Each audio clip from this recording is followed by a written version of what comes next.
Hey, what's up? This is Joe. This video is going to take you on a motorcycle camping adventure across West Texas. From the deep blue waters of Lake Amistad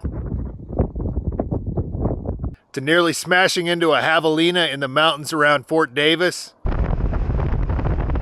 If it had been like maybe another split second before I'd seen it, this would be a very different story right now. And checking out some strange and unusual sights in this strange and unusual part of the United States. You want to talk about weird towns? This is one of the weirdest I've ever been to.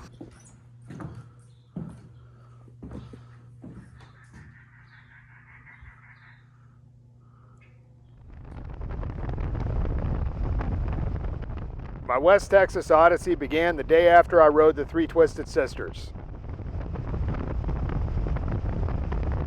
From the town of Uvalde, I headed westward toward the city of Del Rio, to the north of which is a cheap campground and an indescribably beautiful lake right on the Mexico border.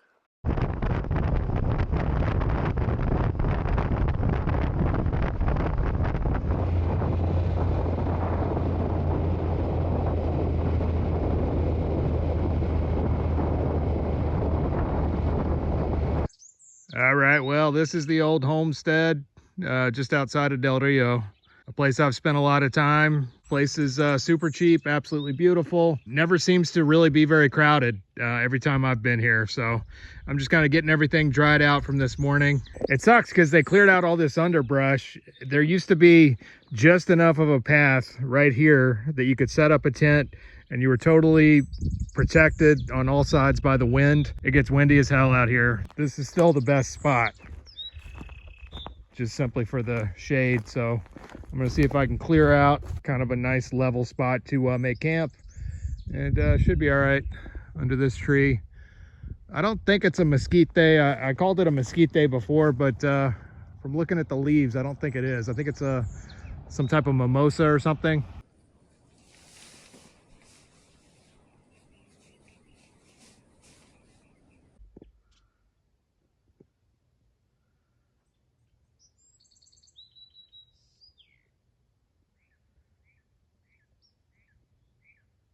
All right, got some lamb steaks for dinner tonight. It's got the skin on that side, so we'll see how it does on the grill. I think it'll be all right.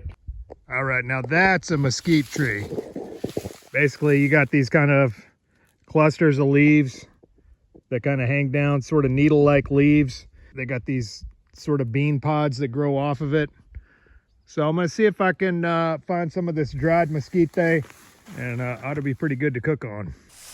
You gotta kind of keep your ear open for rattlesnakes in a place like this, as dry and hot as it is. Yeah, there's a beautiful section of mesquite right there. Got some serious damn spines on it.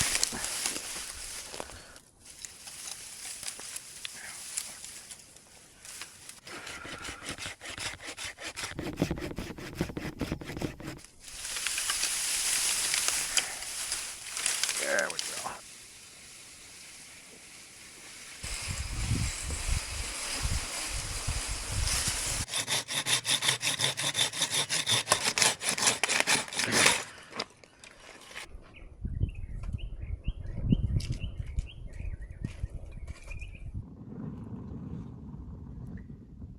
That doesn't look like much, but these coals are hotter than hell, man. I can feel it all the way back here.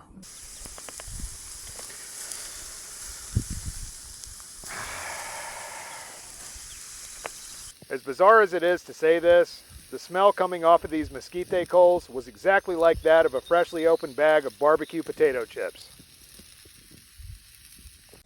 Let's see what we got here. Oh yeah. Cooked through.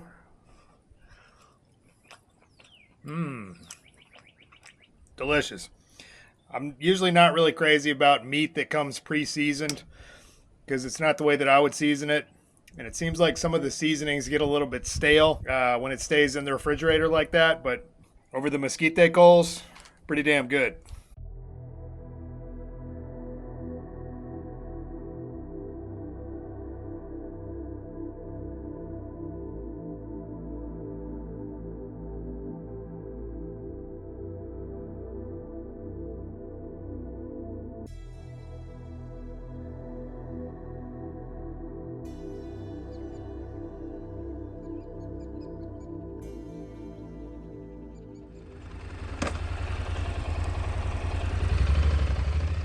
Early the next morning, the sun beat down on Del Rio, so I headed a couple miles up the road to cool off.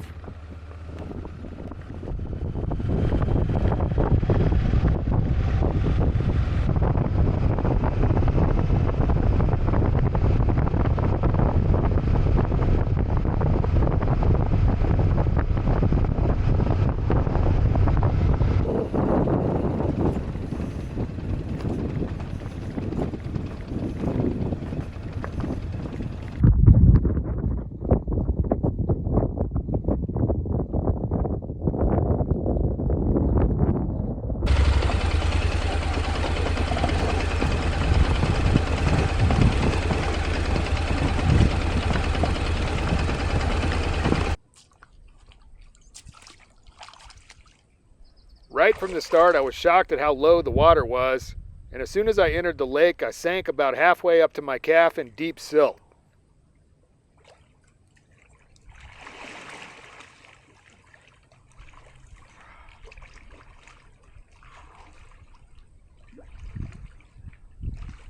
All right, so this is Lake Amistad, right on the Mexico border. This is a reservoir that's fed by the Riogrande and a couple other rivers, the Devil's River.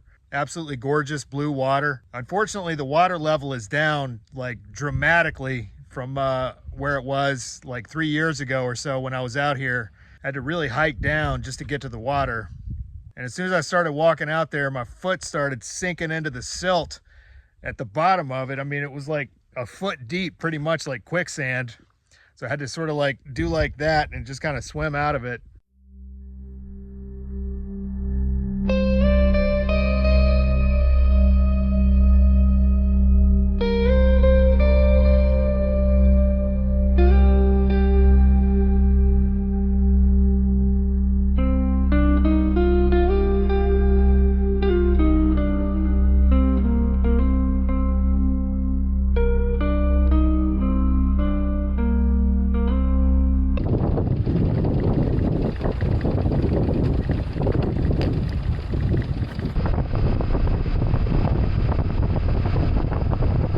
Well, this is a really good spot. I had hoped to stay here a lot longer, but my bike was in the shop for a month. At this point, it's mid-May, and it's just getting too damn hot for camping. They're calling for like 107 degrees in a couple of days, so I take that as my cue to get the hell out of here as soon as possible.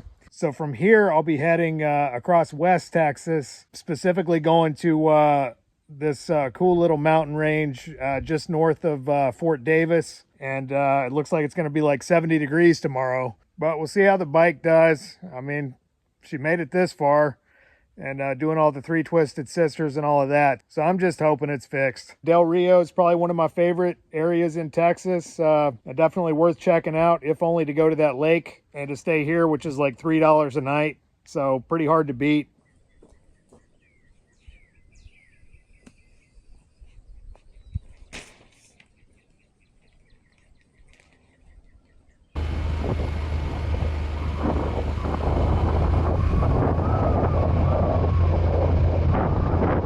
From Del Rio, I headed west on Highway 90 along the border to the totally bizarre town of Langtry.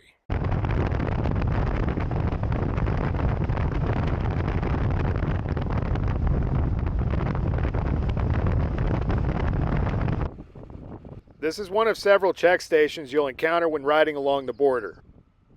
If you're an American citizen, you'll likely have no problem. If not, you'll likely be detained and subjected to a full cavity search.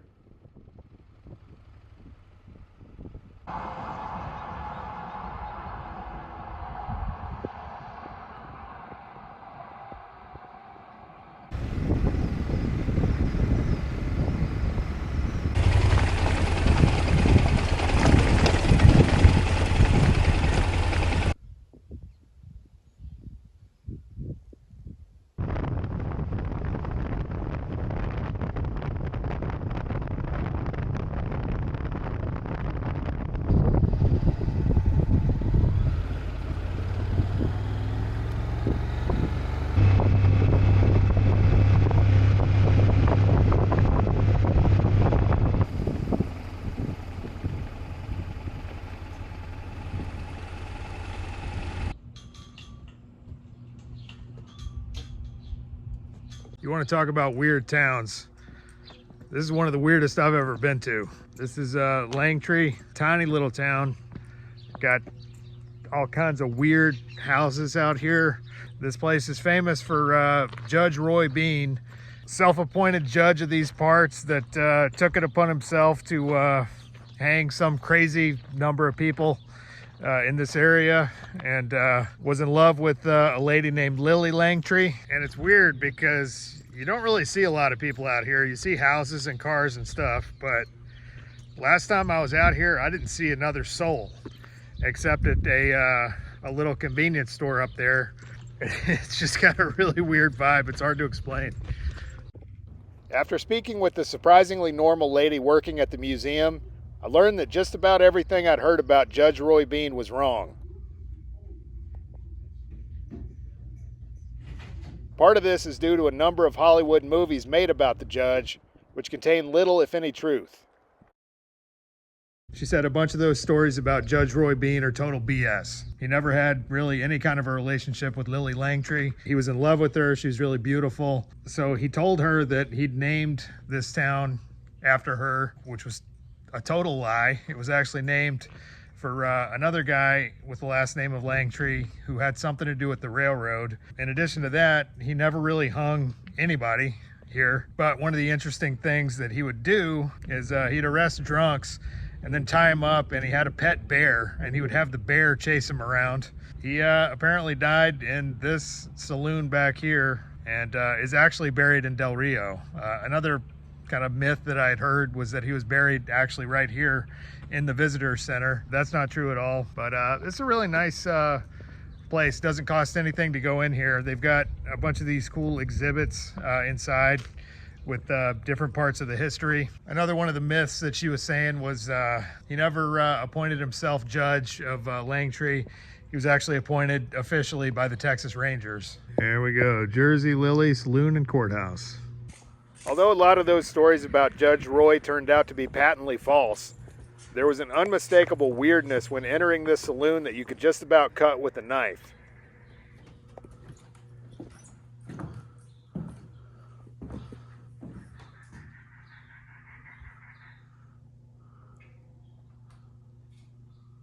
This place had a creepiness about it unlike anything I'd experienced in a long time. Imagine a bunch of really gnarly dudes getting smashed inside of this saloon. Playing cards at a table like that, maybe that very table. The irony of having the saloon in the same building as the courthouse wasn't lost on me, but wait, it gets better. The saloon keeper himself, none other than Judgeroybean.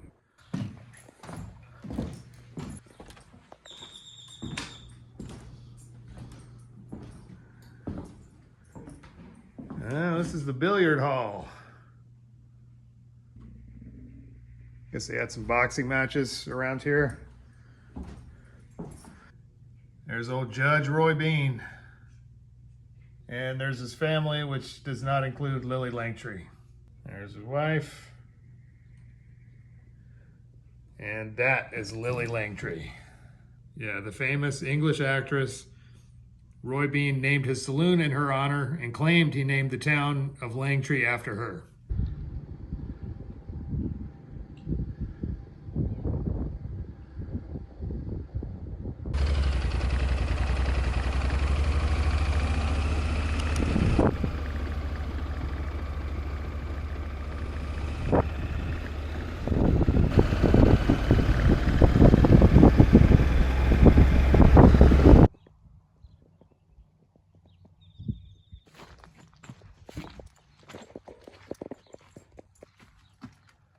That is an old house. Imagine living in here with no air conditioning.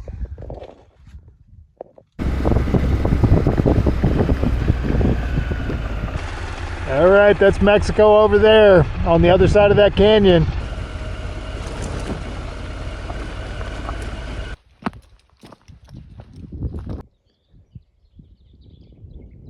So this is a place called Eagle's Nest.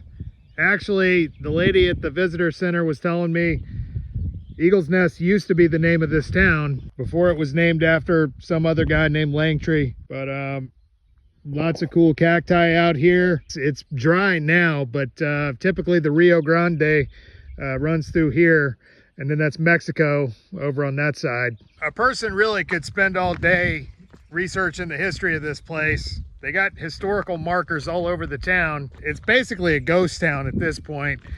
But there are some people that still live up there. I'm itching to get back on the road, honestly, and head over to this place called Sanderson, about an hour west of here. It's got a really good coffee shop that's converted from like an old Ford garage. Go check that out, get caffeinated, and put some miles down.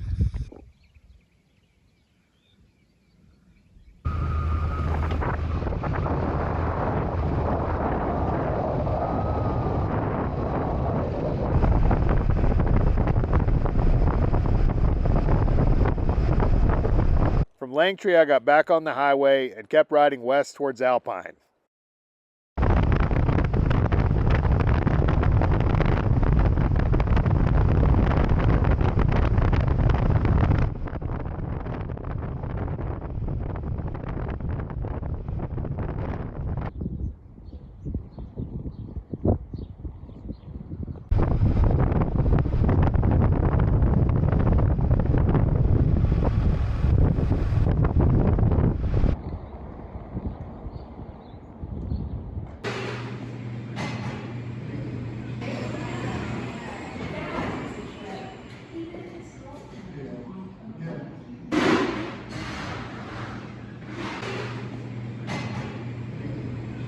We don't need no stinking badges. That's right. Great coffee.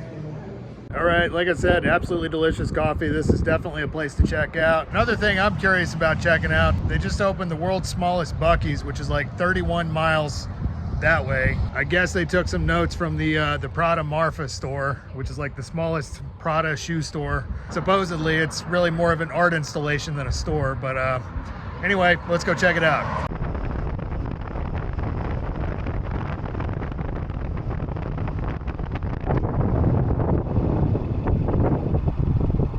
Well, there she is, the world's smallest Buc-ee's. There's the Buc-ee's, Beaver. Been here since 22. I guess last time I was through here was maybe 21. Might have been 22. I might have passed right by it. Probably kind of hard to see if you're coming from that way because all that brush in the way. But anyway, this part of Texas is absolutely gorgeous. I must have really been climbing elevation because it's actually pretty damn chilly right now. I'm going to have to put another layer on. My next stop is Alpine, Texas, about 100 miles that way. I'm going to have to stop at another coffee shop, drink some more coffee, and get a charge on my laptop and upload a video. After that, there's like some beautiful free camping north of Fort Davis and some just awesome twisties going up into the mountains around there.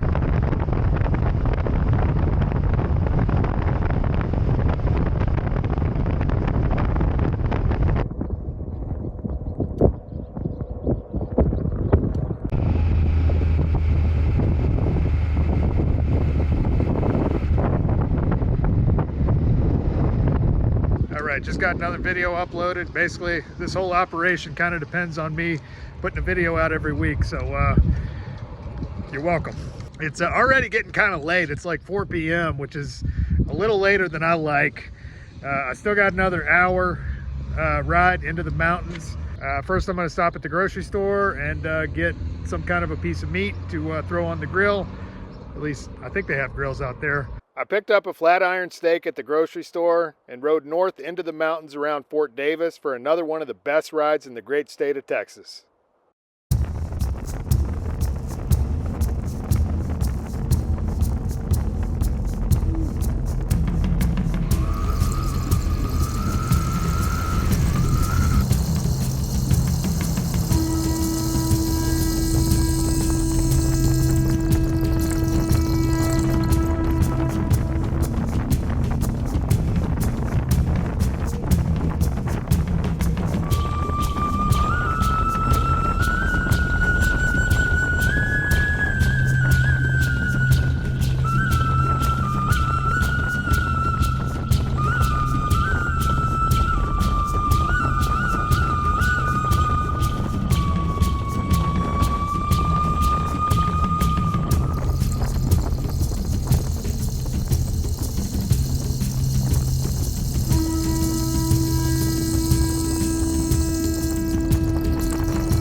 windy and cold out here. Have to break out the cold weather gear.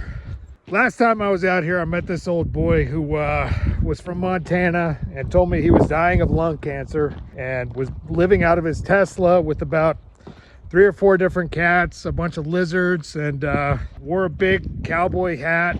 Came over with a pellet gun and asked if I'd like to shoot that, and then told me he was dying. Whether any of that was actually true, who the hell knows? Nevertheless, I found that it was a pretty compelling story, and he was definitely an interesting character. So coming out here kind of makes me wonder whatever happened to him. He said that once he felt himself taking his last breaths, he was gonna throw himself in the mountain lion den over that way, which he showed me. And yeah, it absolutely is a mountain lion den, and a well-used one at that.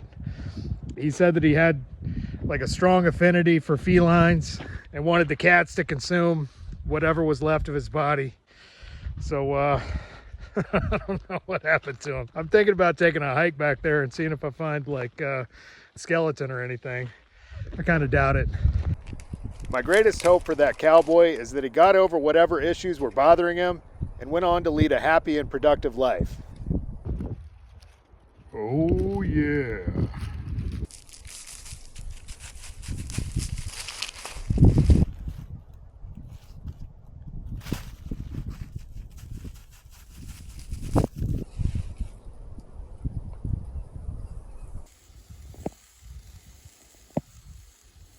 So freaking hungry right now.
All right, it was absolutely freezing cold last night. Now it's pretty damn hot standing in the sun. Not a lick of cell service out here, so I'm heading to another cool West Texas town called Van Horn.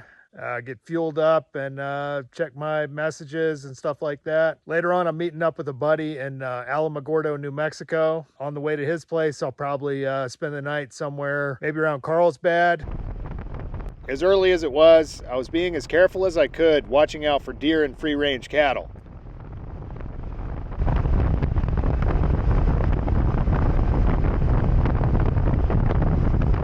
The one thing I'd forgotten about were the wild hogs and javelinas which inhabit this area in abundance.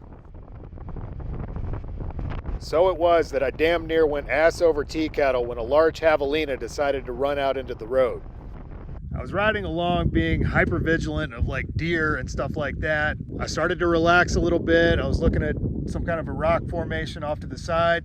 And I looked back at the road, and I didn't initially recognize it as a javelina. Actually, it looked like just a little piece of scrub brush or maybe an old tire or something like that, until I started getting a little bit closer and I noticed it had 4 legs. So this thing decides right at that moment to start crossing the road. Fortunately, I was able to brake and slow down enough to just barely avoid hitting it. But if it had been like maybe another split second before I'd seen it, this would be a very different story right now. And I actually know of a guy who was a very accomplished motorcycle rider who rode from the northern part of Alaska all the way down to Tierra del Fuego in Argentina. Did that trip largely without incident from my understanding, and then came back to the States and was riding across southern New Mexico, not far from where I'm at right now. Plowed right into a javelina, snapped one of his legs completely in half, both of the bones in the shin. And if you've ever bumped your shin bone into something,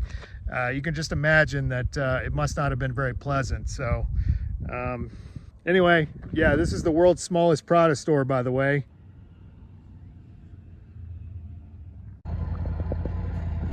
I actually think it'd be a lot cooler if they paid somebody to be working in here.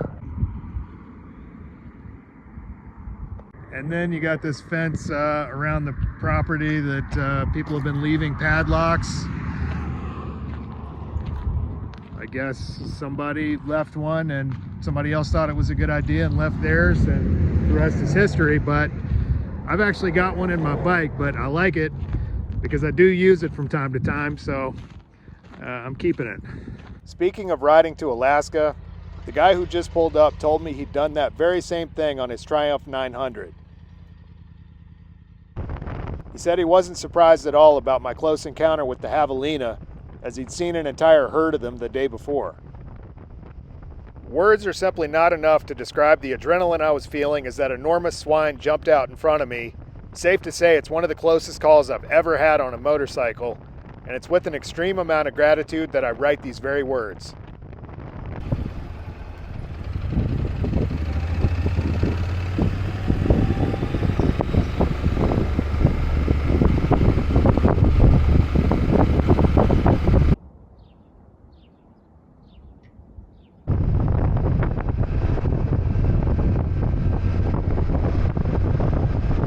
I stopped for gas in the aforementioned town of Van Horn, drank as much water as I could stomach, and headed due north into the state of New Mexico.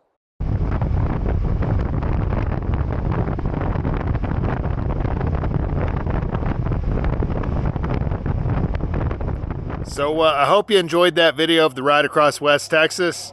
Just wanted to say happy Memorial Day to all the veterans out there who, as far as I can tell, seem to make up a disproportionate amount of my audience for this channel.